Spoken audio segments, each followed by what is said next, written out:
Coming up, some elementary school students fill a need across the globe. And then we get a first look at future business leaders. All of this and more. Frisco ISD-TV starts right now.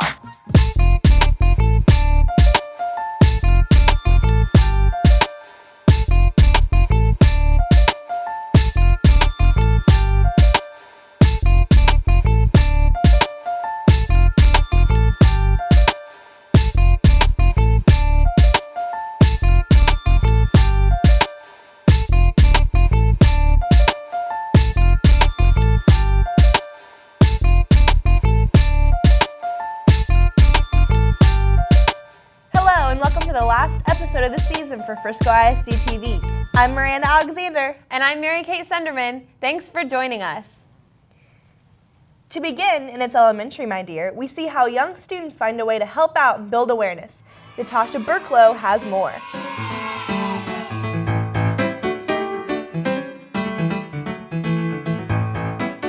Students at SEM Elementary came together to top off education around the world.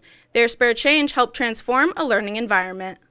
This summer I was fortunate enough to be able to go to Uganda, Africa. We were able to stop by one of the schools, and I was shocked when we walked in because the entire school building was the size of my classroom. The differences between the school she visited and her campus here were made clear when she stepped inside. I looked around and they had chalkboards, but they were made out of plywood, and they had just chalkboard paint on them. They had a few posters. They even had a word wall on their wall, but the main thing that really caught my attention was there was a giant hole in their roof. We have bigger schools and we have all the supplies and more paper. We have different grades, but they only have one classroom for the whole town. I kind of wanted to show all the other kids that we have a little more and they need some more stuff. Miller learned that covering the hole was an inexpensive fix and students were eager to fill it. We found out when we were there that it was only $150 to repair the roof. I donated money to help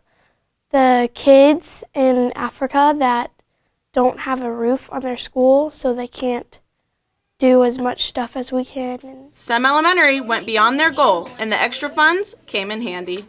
We asked for $150, but it ended up being like $225 that was donated in the end. So we went ahead and sent everything. And with it being the rainy season, obviously the roof got more damage. And so by the time we were able to give the money, ended up being about $200 for the repairs because they wanted to reinforce the roof even better. We actually gave them even more than what they needed. While their donations benefited students in Africa, it also taught them that giving dollars makes sense. I'm Natasha Burklow for Frisco ISD-TV.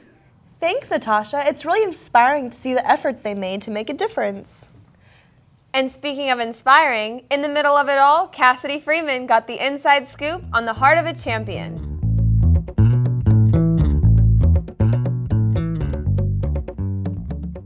Deventer Middle School learned about twists and turns from all over the world, from an Olympic champion on how she brought home the gold. I now have the honor of welcoming our keynote speaker, Ms. Carly Patterson-Caldwell. I was a gymnast and I won the 2004 Olympics in Athens, Greece. Going to the Olympics was really awesome. It was kind of just so many different emotions and things. It was, huge, and you're surrounded by the best athletes from all over the world. Patterson's performances have been known to please the crowd. However, this one was filled with much younger hopefuls eager to hear her speak.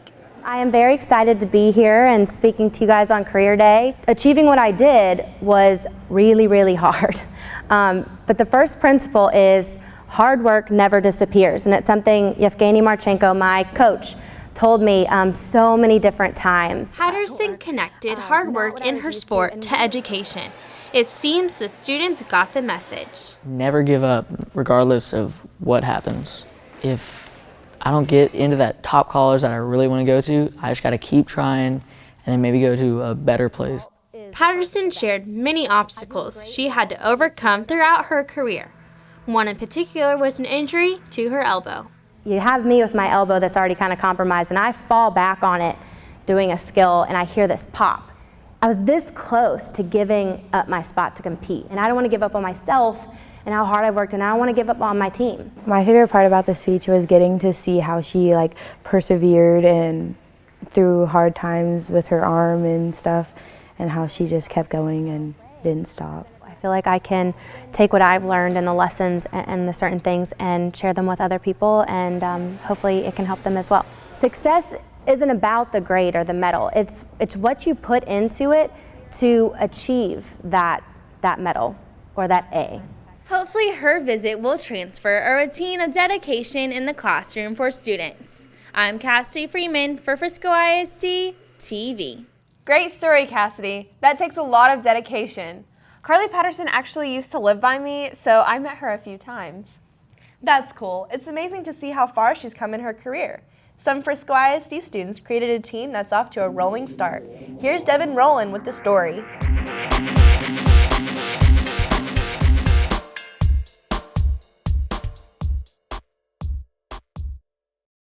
A select group of students at Lone Star High School have gotten the ball rolling on a new club. They're using their spare time for a sport where strikes lead to wins. Ever since I was little, I started bowling around when I was 5, and I just really felt like it became a passion of mine. My dad was a bowler, and it just really got me into it. I've been into bowling since I was probably about 4 years old. You know, it's been a fun game. My dad's taught me for a while, so it's pretty fun. I've been bowling all my life, and I was a youth bowler, so seeing the high school bowling come to life is really exciting. These kids have really made the game go a long way. While competing for their school in this sport is still relatively new, the games aren't just a hobby. In addition to Lone Star, teams have spun off at Centennial and Heritage High Schools as well. All the kids bowl 2 games, one-on-one against another school, and then they have what's called a baker. And a baker is when they each get to bowl 1 frame back-to-back, and they bowl 3 times. It's a little nerve-wracking at first, but once you really get into it, you start to rely on your friends, who soon to be a second family to you, and it's just really fun. It's nervous, you get very competitive, you just want to get everybody out of your way, knock the pins down, win.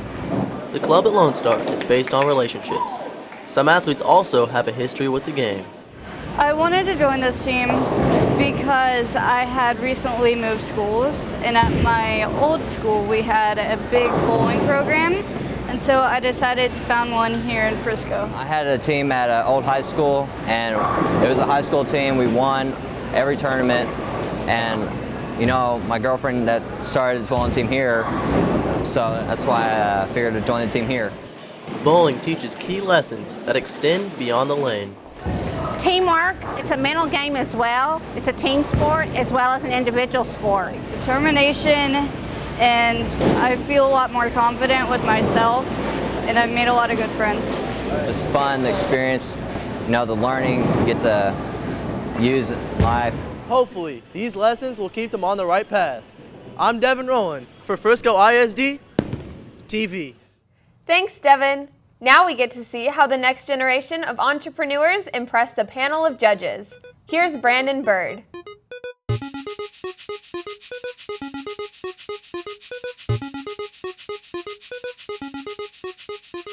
Young Entrepreneur Academy students pitched their ideas to investors, hoping to get their enterprise up and rolling. The evening started off with a meet and greet, and then it was off to putting plans into action. Congratulations, that's a wonderful idea. So my business is called Necessitation. I created this business because after you eat a bag of chips or something, you always have the Cheeto hands or the residue from the chips that are left on your fingers. So I thought, what can I do about this? Because almost everyone goes through this. So I decided to come up with a patent idea of having a sanitation wipe attached to the outside of a food item such as chips. And that's where my patent idea came from, and my company is a patent leasing company. From products to mobile applications, these ideas have a common goal for helping others. Our business is a mobile app that categorizes places, events, and businesses based on the user's interests. So this way, users can find their local community based on what they want to do. Expirify is a company that can help the consumers not waste food by prompting notifications and recipes before an item goes bad. My future goals are to provide a long-lasting solution for families that usually expire or waste food. A total of $8,000 was awarded to these young business leaders. With money in hand, hopefully these students will have success with the growth of their business. I'm Brendan Bird for Frisco ISD-TV. Interesting story, Brandon. Wow, it would be cool to create your own company. If I could create my own company, I would make chocolate with no calories. Wow, that would be sweet. Finally in this episode, Aaron Davis takes us to Lone Star High School, where history was made on and off the field.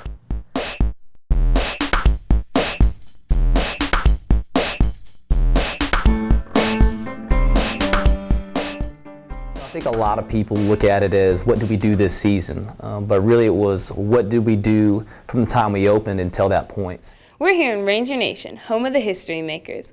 Lone Star High School's varsity football team became the first in Frisco ISD to play in a state championship game, and they did it in their 6th season of existence. We go beyond the wins to see how they reached this point so quickly. We go through this thing that called the 5 rules, and it's discipline, physical conditioning, relating to peers, relating to authority, and reacting to and handling emotion.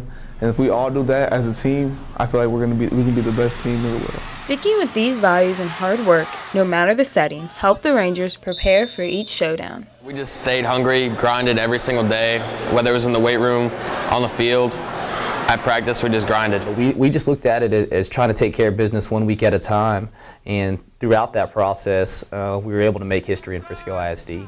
And yes, they did. Week after week, they dominated, going 7-1 in district and 14-2 overall.